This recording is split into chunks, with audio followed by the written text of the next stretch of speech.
William Birkin is one of the most tragic characters in all of Resident Evil, not because of what he became, but because of what he was trying to be. A genius who wanted to evolve humanity, destroyed by the very corporation he devoted his life to. So today, I'm breaking down every stage of William Birkin's story, from brilliant scientist to unstoppable nightmare, starting with the man before the monster, human William Birkin. Here's something people get wrong about William Birkin. He wasn't a villain, not at first. The guy was arguably the most brilliant mind Umbrella ever employed. Working for the corporation from the 1970s through the late 90s, he was one of the chief architects behind the T-Virus. The foundational bioweapon that kicked off basically every nightmare in Resident Evil had Birkin's fingerprints all over it, but the T-Virus wasn't enough for him. In 1988, while experimenting on long-term test subject Lisa Trevor with the progenitor virus and an NEA-type parasite, her immune system did something nobody expected. It destroyed the parasite entirely, and the parasite's genetic material fused with her genome. What emerged was the G-Virus, a creation capable of rewriting human DNA and theoretically advancing human evolution itself. Birkin didn't see a weapon, he saw a future. He envisioned the G-Virus as humanity's next evolutionary leap. Superior beings, not mindless monsters, which is a pretty significant philosophical difference from what Umbrella wanted, which was controllable killing machines they could sell to the highest bidder. And despite being their single most valuable researcher, Umbrella repeatedly denied Birkin executive promotion. The man discovered a virus that could redefine what it means to be human, and they wouldn't even give him a seat at the table. So he went behind their backs and attempted to sell the G-Virus to the US military. Umbrella found out, and Umbrella did not take it well. On September 30th, 1998, an Umbrella security service squad tracked Birkin down and opened fire. They seized his samples and left him bleeding out in the sewers beneath Raccoon City, the most brilliant researcher they'd ever had, dying on a concrete floor because he wanted credit for his own work. Great corporate culture, but Birkin wasn't dead yet, and he still had one vial. Critically wounded and fading fast, he injected himself with his own creation, not as some calculated power grab, as a survival reflex. He had a wife, Annette, a fellow virologist. He had a daughter, Sherry, and his last act as a human being wasn't for science or legacy. It was just a man who didn't want to die. The researcher who envisioned controlled evolutionary advancement became the most uncontrolled test subject in G-Virus history. The moment that needle went in, William Birkin, the human, ceased to exist. But what came next was so much worse, because the G-Virus didn't just save him. It started rebuilding him into something that would make T-Virus creatures look like house pets. G1. Here's the thing about G1 that makes it worse than any of the later forms. Birkin was still in there. The mutation hit his right side first, which is exactly where the bullets landed. His right arm ballooned with grotesque muscle growth that literally tore through his skin, turning it this sickly reddish color. A massive blood-red eyeball pushed its way out beneath a bone-like plate on his right shoulder. His left side, still mostly human, still mostly him, which means for a while, William Birkin was a man split down the middle between what he was and what he was becoming. And the virus wasn't done with him overnight. G1 actually progressed through two distinct substages over the course of 6 days. The first version featured enormous bone claws extending from his mutated right hand.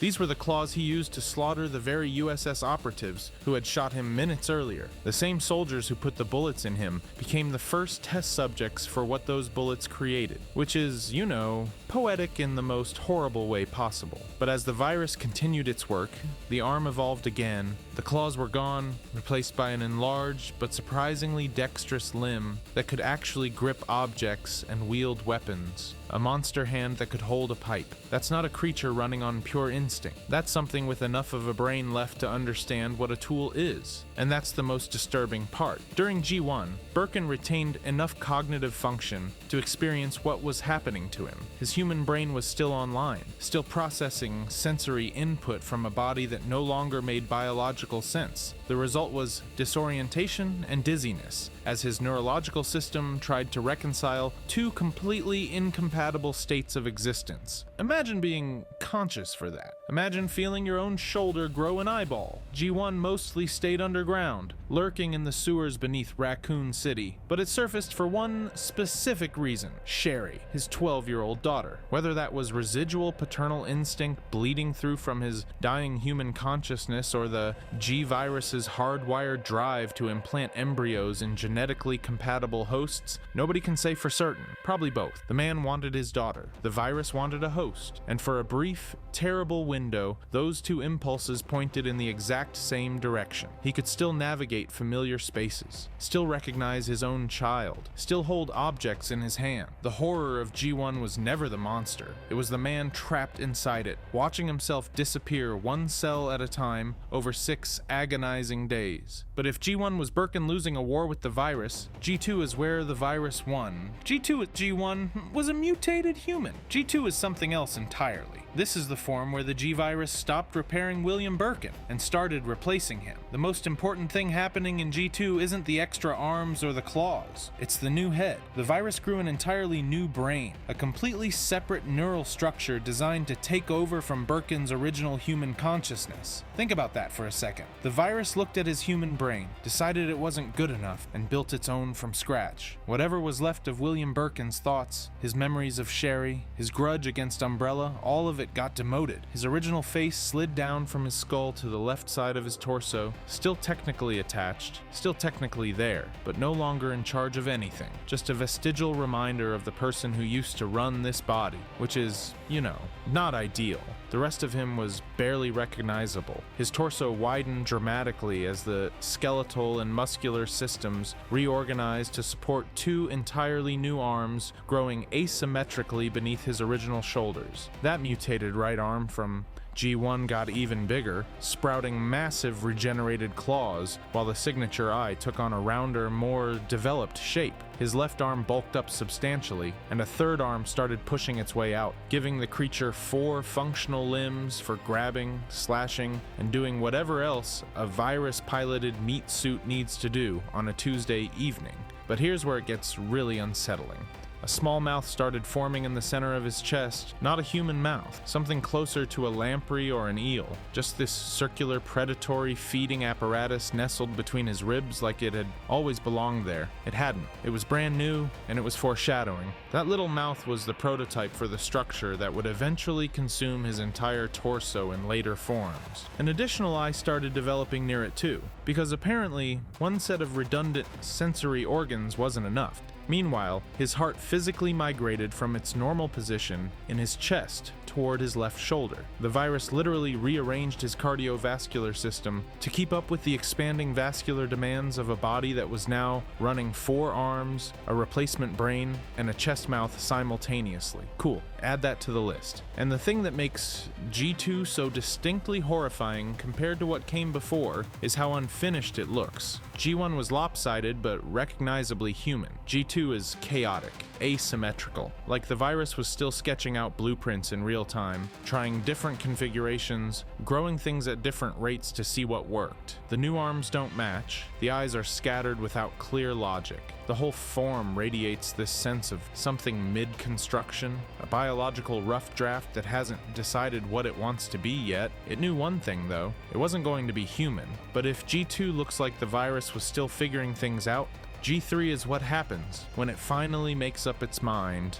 G3. Here's where the G-Virus stops looking like a disease and starts looking like an architect. Every form before this was chaos. Lopsided mutations, arms growing at random, organs shifting wherever they could fit. G3 is different. G3 is symmetrical, and that's somehow the most terrifying thing about it. The 4 arms grew to comparable sizes, each developing its own shoulder structure, while the original pair got pushed backward but stayed attached. The legs darkened to black and gray, with an eye forming on the left thigh, because apparently 24 eyes still wasn't enough. The heart relocated to the center of the upper torso to handle the insane vascular demands of a body that now had 6 functional limbs and more muscle mass than a small car. And the lamprey mouth on his chest, it elaborated further, developing a cluster of eye growths inside it. Redundant sensory systems concentrated directly at the primary feeding apparatus. The virus literally put eyes inside its own mouth so it could see what it was eating, which is, not ideal for anyone standing nearby. But here's the thing that makes G3 genuinely unnerving compared to the earlier forms. The chaos is gone. When you look at G1 and G2, they look like accidents. They look like a body falling apart and desperately trying to hold itself together. G3 looks designed. The bilateral symmetry, the proportional limb development, the strategic placement of sensory organs at predatory contact points. This isn't a virus destroying a man anymore. This is a virus building something from scratch using a man as raw material. The randomness was just the construction phase. G3 is the finished product, and William Birkin functionally gone. The vestigial human face that had been clinging to his torso since G2 shrank to a barely visible remnant pressed against the front left shoulder. You'd have to look for it to even notice it was there. That tiny, shriveled scrap of skin is the last physical trace of the man who created the G-virus. The last evidence that this thing used to be a scientist with a family and a name. Everything else belongs to the virus now. The speed and agility of G3 reached levels that made the previous forms look like they were moving through wet concrete. High jumping capability, rapid lateral movement, the kind of predatory athleticism you'd expect from something purpose-built to hunt, and hunt it did. Specifically, it hunted Sherry Birkin, his daughter. This is the detail that keeps people up at night. The creature that used to be William Birkin, the thing with barely a trace of his face left on its body, actively pursued his 12-year-old daughter with purposeful, deliberate behavioral patterns. Not random aggression, not wandering into her path by accident. Targeted pursuit. The G-virus drives its host to seek out genetically compatible hosts for embryo implantation, and nobody is more genetically compatible than your own child. So the question becomes, is that his love, twisted beyond recognition into something monstrous? Some fragment of paternal instinct warped by the virus into find her, reach her, be close to her? Or is it pure viral logic that just happens to target family? Because shared DNA makes for better hosts? I don't know what to tell you. Neither answer makes it better. The G3 form is often called the most demonic-looking stage of Birkin's transformation, and for good reason. Demons are scary precisely because they look intentional. A wounded animal thrashing around is tragic. Something with perfect symmetry and strategic sensory placement hunting your daughter through underground tunnels? That's a nightmare with a blueprint. But if G3 represents the virus at peak predatory design, what comes next is the virus deciding that design wasn't enough. G4. Up until this point, every form Birkin took still walked on two legs. Mutated, sure. Barely human, absolutely, but bipedal. Something your brain could still file under really messed up person. G4 is where that ends. This is the form where Birkin's two largest arms stopped being arms entirely and became legs. The creature dropped to all fours, abandoning upright locomotion completely, and in doing so crossed a psychological line that no amount of extra eyeballs or chest mouse had managed to cross before. He wasn't a mutated human anymore. He was a quadrupedal predator, something that runs at you like an animal, because that's exactly what it was. And here's the thing, the trade-off actually made him more dangerous. G3 could jump vertically, sure, and that's terrifying in its own right, but G4 sacrificed that ability in exchange for overall mobility that exceeded every previous form. Faster on the ground, more agile in pursuit, better at closing distance. The G-virus looked at Birkin's body like a blueprint, decided vertical movement was inefficient, and just deleted it, replaced it with something worse. But the real horror of G4 isn't the legs, it's the mouth. That chest cavity lamprey mouth that had been slowly developing since G2, it finally took over. The ribcage, the bones that had spent Birkin's entire human life protecting his heart and lungs, were completely repurposed. They stopped being a protective cage and became the structural framework for an enormous feeding apparatus capable of consuming entire human bodies. His own skeleton betrayed him. The virus literally looked at his ribs and said, "These would make better teeth," and that was that. The metabolic demands of a creature this size and this active were astronomical. G4 didn't just eat to survive. It ate everything. Whole corpses, zombie remains, whatever biomass it could get its newly repurposed mouth around. The feeding wasn't optional. It was the only thing keeping the mutations fueled. And William Birkin, the man, gone. The vestigial human face that had been shrinking since G2, migrating down his body like a biological afterthought, had nearly vanished entirely into the flesh of his lower left shoulder. You'd have to know exactly where to look to even find it. The smaller arm pair still existed, hanging off the frame like decorative accessories on a creature that had zero use for them. They served increasingly diminished functions functions, which is a polite way of saying they serve no function at all. Birkin's humanity had been reduced to a biological footnote on something that bore absolutely no resemblance to anything human. Now, the Resident Evil 2 remake took G4 in a dramatically different direction, and it's worth talking about because both interpretations are fascinating. The original G4 was this fully committed quadruped, a clean evolutionary pivot. The remake version? It looked like G3 had a really bad day. The secondary arms were completely absent, just gone. The chest mouth dominated the entire torso, flanked by prominent tusks and clusters of eyes that seemed to sprout from tumorous, bloated flesh with no discernible pattern.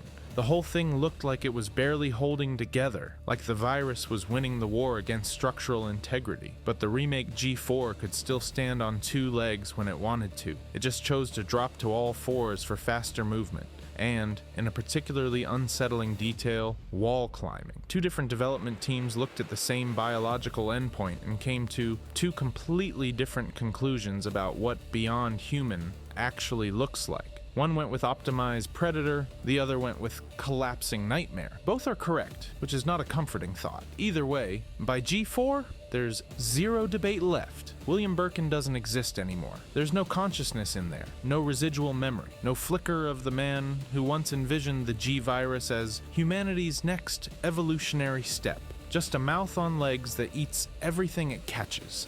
And if you think that's the worst it gets, you haven't seen what happens when even this form starts breaking down. G5.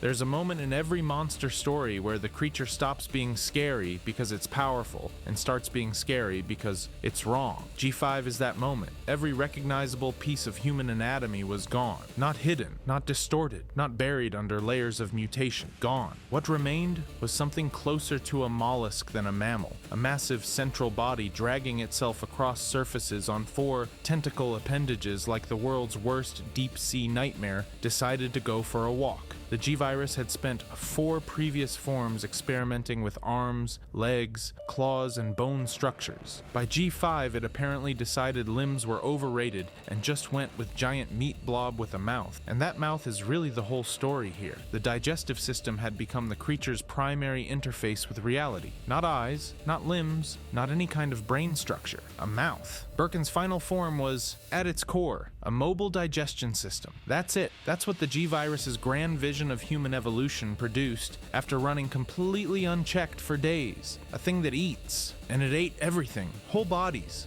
Zombie corpses. Anything organic that crossed its path got consumed to fuel the thing's continued existence. There's something darkly hilarious about that if you think about it. The apex predator of Raccoon City, the ultimate expression of the most dangerous virus ever engineered, was out there snacking on zombies, eating its lesser cousins like biological fast food. The T-virus spent weeks building an army of the undead, and G5 just rolled through treating them like a buffet. But here's where it gets genuinely unsettling. The digestion process wasn't fast. Partially consumed bodies remained visible on the creature's surface, recognizably human biomass that hadn't been fully incorporated yet. You could see faces, limbs, pieces of people just stuck to this thing, slowly being absorbed. It wasn't just eating, it was wearing its meals. The Resident Evil 2 remake version took this concept and cranked it to 11. The remake G5 was substantially larger than any previous depiction, and it developed this deeply creepy behavior where tiny tendrils of biomass would spread out ahead of the main body, almost like the creature was chemically tasting the environment before committing to moving through it, like a tongue exploring a room before the mouth follows, which is, not ideal. Multiple tumor-like eyes developed throughout the body in what seemed like random locations, though they concentrated heavily inside the mouth cavity. The virus had been obsessively growing eyes since G1,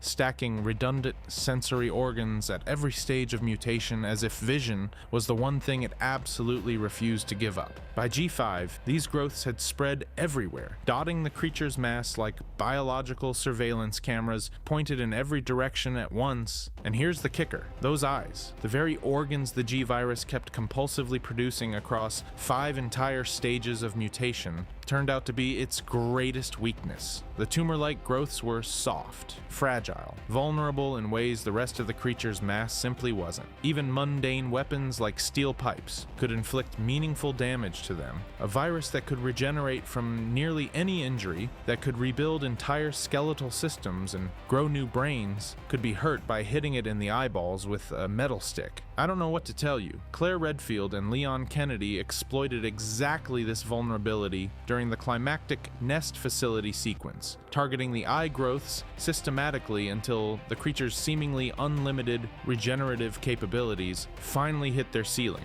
The G-Virus had limits after all. It just took 5 complete biological overhauls, the consumption of dozens of bodies, and the total abandonment of every recognizable human trait to find them. When G5 finally went down, William Birkin's body was destroyed completely. The man who injected himself with the G-Virus to survive a few bullet wounds had been dead in every meaningful sense long before this moment. His consciousness was gone by G2. His face disappeared by G4. By G5, even his DNA had been so thoroughly rewritten that calling the creature Birkin was more of a courtesy than an identification. But destroying his body didn't destroy what he built, not even close. The G-Virus legacy. Here's the thing about William Birkin that most people get completely wrong. He wasn't trying to create monsters, he was trying to create superhumans. And the difference between those two outcomes came down to one thing: he died before he could finish the job. The G-Virus was officially isolated in 1988, but its origins stretch back way further than that. Birkin had been observing Lisa Trevor, one of Umbrella's longest-running test subjects, when something unprecedented happened. Her immune system didn't just fight off the Enia-type parasite they'd implanted in her, it destroyed it completely. And then, because biology is apparently just as horrifying as anything Birkin could dream up, the destroyed parasite's genetic material spliced directly into her genome. The virus had effectively been hiding inside her biological systems since the late 1960s, when Umbrella first started experimenting on her. It just took 20 years and one very unlucky parasite for anyone to notice. Now, the T-Virus gets most of the attention in the Resident Evil universe, and for good reason. Zombies, tyrants, lickers, the whole greatest hits collection. But the T-Virus is, for lack of a better word, simple. It produces relatively controlled devolutionary mutations. You put it in a person, you get a predictable range of outcomes. Ugly outcomes, sure, but predictable. The G-Virus is a completely different animal. It could repeatedly and unpredictably alter living organisms at the genetic level. It could repair damaged cells. It could literally bring the dead back to life. And here's the detail that separates it from everything else in Umbrella's catalog. G-mutants could reproduce, asexually, through embryo implantation into compatible hosts. Meanwhile, T-Virus mutants were almost universally infertile, so the T-Virus creates weapons. The G-Virus creates a species. That's not a small distinction. That's an extinction-level difference. Birkin understood this. He saw the eugenics potential of a virus that could mutate humans into something superior, something that could heal from any wound, adapt to any threat, and propagate itself without limitation. His vision was controlled evolution, infect a host, administer treatment at the right time, and guide the mutation toward enhancement rather than harm. He even built the off switch. The Devil vaccine was designed as a countermeasure that destroyed the virus itself, but left the G cells intact, meaning if you caught the infection early enough, you could halt the uncontrolled mutations while preserving the beneficial genetic changes. But he never got to build the on switch. Birkin died before completing the G-Virus project, which means true G-humans, individuals with controlled evolutionary advancement who retained their minds and their bodies, were never achieved. Every single G mutation we've ever seen in the franchise is what happens when the virus runs without a driver. The 5 stages of Birkin's own transformation, the embryo implantations, all of it. That's the unfinished version, the rough draft, which is, not ideal. And his death didn't stop the virus from spreading, not even close. The G-Virus's genetic material proved robust enough to serve as the foundation for entirely new weapons. Umbrella Europe took samples and created the T+G virus, combining both project families into a hybrid that inherited the worst qualities of each. But the real legacy came through his daughter. G cells extracted from Sherry Birkin's blood, the same blood that carried a partially integrated G-virus infection from her childhood were eventually spliced with T. veronica samples to engineer the chrysalid virus, better known as the C virus, the one deployed during the 2012-2013 global bioterrorist attacks. 14 years after William Birkin bled out in a sewer beneath Raccoon City, his research was still killing people on a global scale. His fingerprints were on a bioterrorism campaign he never lived to see, carried through the blood of the daughter he infected. And the people responsible for containing these threats know exactly how dangerous the G-virus is. BSAA protocol doesn't call for a local branch response when the G-virus is detected. It calls for full organizational mobilization. The entire force, every agent, every resource, every branch on the planet goes on alert. That's not standard operating procedure for a bioweapon. That's the protocol you write when you genuinely believe something could end civilization if it gets loose. Birkin wanted to advance human evolution. Instead, he created the single most dangerous biological agent in a franchise full of dangerous biological agents, and then died before he could make it safe. Every horror that followed, every mutation, every embryo, every global attack built on his research, all of it traces back to a man who ran out of time. But the most personal consequence of Birkin's work wasn't a global bioterrorism campaign or a military protocol. It was what happened to the two people closest to him, Annette and Sherry Birkin. Everything you've watched up to this point, every grotesque mutation,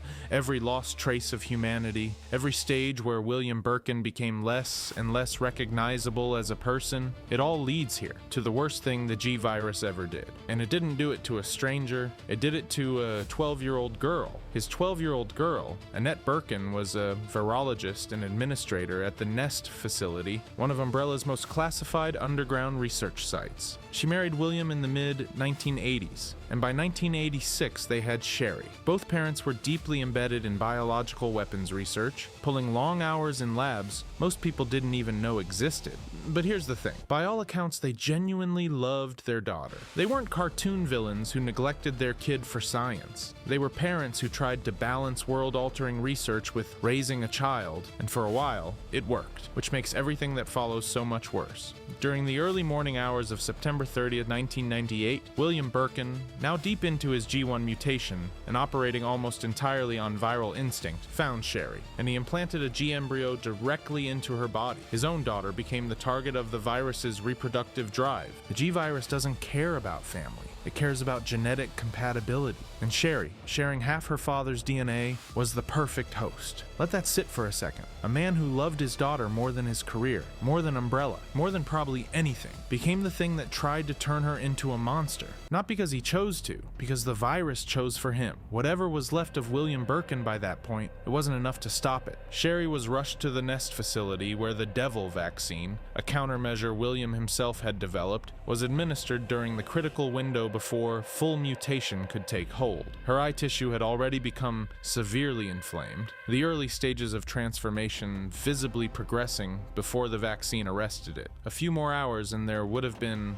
nothing left to save, but the vaccine worked, partially. Sherry Birkin became the sole documented case of a human host who was genetically compatible with a G embryo and successfully vaccinated before complete transformation. The virus integrated partially and selectively into her genome. It didn't turn her into a creature. Instead, it gave her extraordinary regenerative abilities, healing from injuries that would kill a normal person, bordering on something close to immortality. She retained her mind, her identity, her humanity. On the surface, she got the best possible outcome from the worst possible situation. On the surface. Here's where it gets quietly devastating. As an adult, Sherry became a federal agent in the Division of Security Operations. She was effective, capable, and functionally superhuman in her ability to recover from damage. But the partial G-virus integration didn't just give her a healing factor. It dramatically slowed her biological aging. By her late 20s, she still looked almost exactly the way she had as a teenager. future. She'll outlast everyone she ever gets close to,